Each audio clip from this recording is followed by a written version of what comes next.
não se esqueça, por exemplo, se você é um sujeito religioso, não se esqueça que você está praticando, entre aspas, a sua religião num contexto social e econômico que não é próprio dela, mas que filtra a interpretação que você faz dela. Então, se você não estudar, não tiver um pouco a consciência desse pano de fundo histórico, que não existe só exteriormente, mas que você internalizou, você pode ir para longe do que é mesmo o espírito da sua religião, acreditando que você está praticando muito corretamente. Não é isso? Então, por exemplo, quando uma pessoa que você conhece, né, ela peca gravemente, tá certo? O que você deve fazer com ela? A primeira coisa que você tem que fazer é perdoar.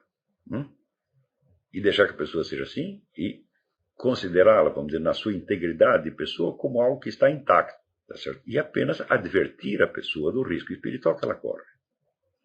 Não fazer desse risco espiritual fazer uma ameaça social.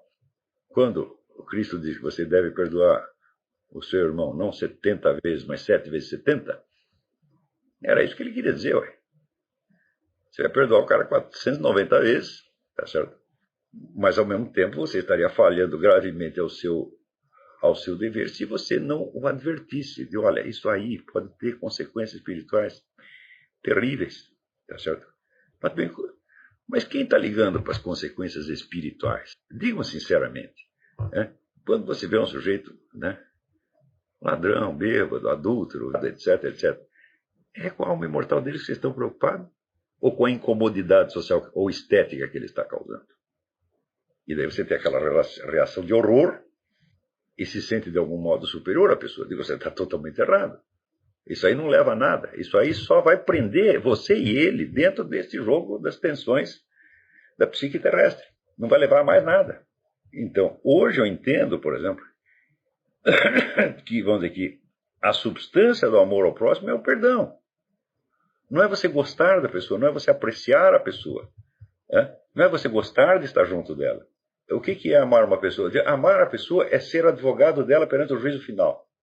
É querer que essa pessoa subsista eternamente, subsista na glória eterna.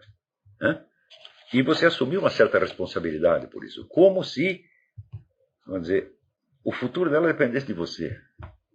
Não no sentido que você vai reformá-la. Você não vai reformar, não vai conseguir reformar. Mas no sentido que você vai defendê-la. Está entendendo? E hoje entendo que isto é, vamos dizer, quando Cristo diz que ele veio para nos salvar, o que ele vai fazer? Ele vai advogar em nosso favor. Por que se chama, vamos dizer, a absolvição chama-se a justificação do pecador? Vai colocar dentro, vamos dizer, de um reino de justiça, a injustiça que o sujeito cometeu. Não é isso? E isso, então, também deve ser a substância do amor humano. Me parece bastante claro isso aí. Então, isso quer dizer que determinadas condutas, por exemplo, que nos chocam, vamos dizer, bom, enquanto elas te chocam, você não está compreendendo o que está realmente em jogo ali. E você, sobretudo, não vai poder cumprir o seu dever com relação àquela pessoa. Né? Bom, espero que tenha respondido aqui a pergunta do Leonardo. Tenho mais uma pergunta. O senhor diz que a música clássica não serve para colecionar melodias que nos ajudem a aprender a continuidade do nosso ser. Bom, eu estou supondo que você está sempre trocando de melodias, né? Então é importante ter uma coleção grande. Quando o senhor explicou o motivo, achei que fazia sentido, mas imediatamente lembrei de que nem tudo em música clássica é feito de material melódico tão pequeno que só sirva para se desenvolver numa estrutura formal complexa. Então é claro que não. Tem melodias na música clássica que valem por si, evidentemente. Você pode até, né, isolá-las, mas eu sinceramente acho que isso é meio kit. Quer dizer, você pegar um pedacinho lá de Bach, isola da estrutura inteira, que é justamente o que tem de mais bonito lá, para você ficar assobiando aquilo. Eu digo, olha, tem materiais que existem para isso mesmo, né? Para ser assobiados, para ser cantados. Agora, não, eu acho que tudo o que a gente chama de música clássica, ela é uma espécie de música de segundo grau. Ela é um aprofundamento intelectual da música, né, das possibilidades matemáticas estruturais da música. Então, ela vale por isso e não pelas melodias. As melodias, frequentemente, são copiadas da música popular. Aqui, Demian Gonçalves.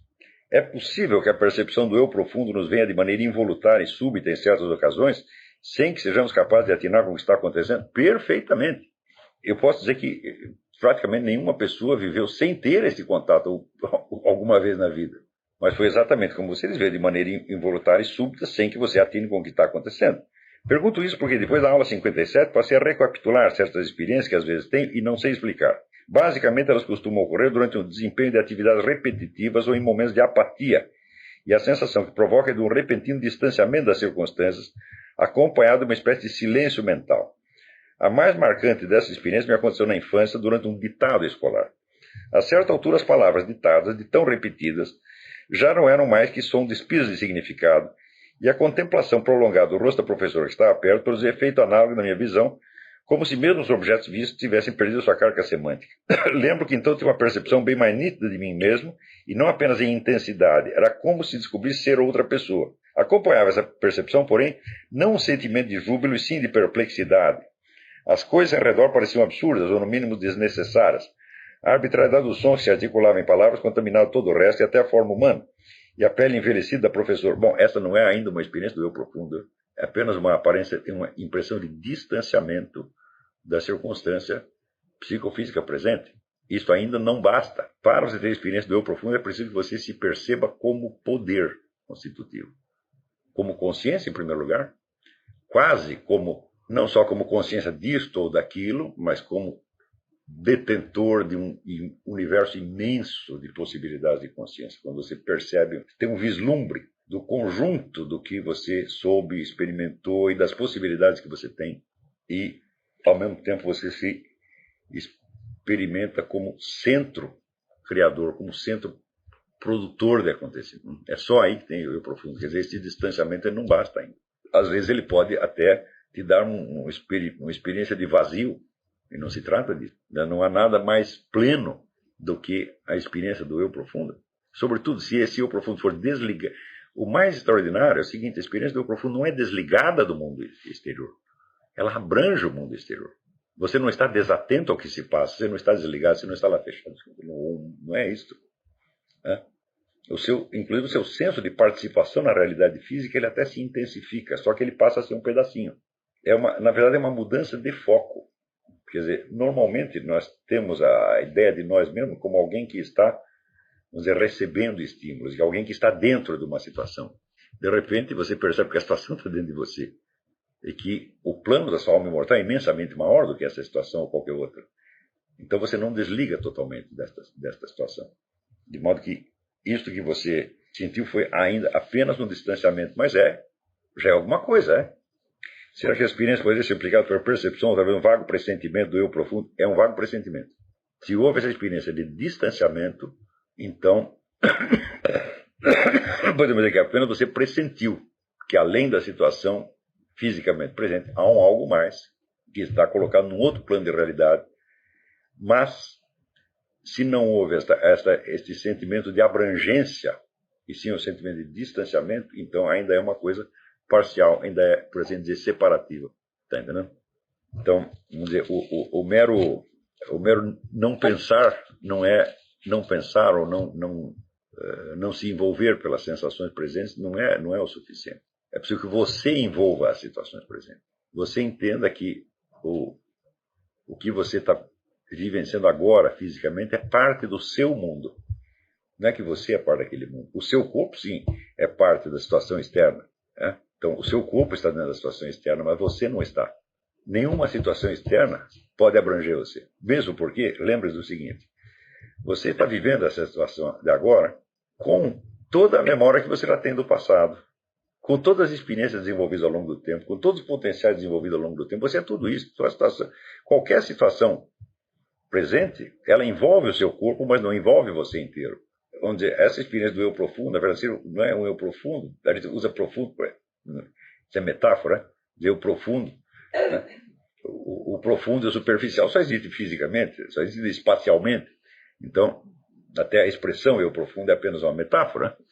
É como se fosse o eu maior, consciência maior, né? Onde cabe tudo o que está acontecendo e mais tudo o que aconteceu e mais tudo o que pode acontecer. Isto é você. Na verdade, se você quer saber, não é difícil você ter consciência disso, é só você deixar acontecer. Né? Mas, por incrível que pareça, embora essa experiência seja tremendamente reconfortante e benéfica, as pessoas têm medo disso aí. Elas têm medo da loucura. Por quê?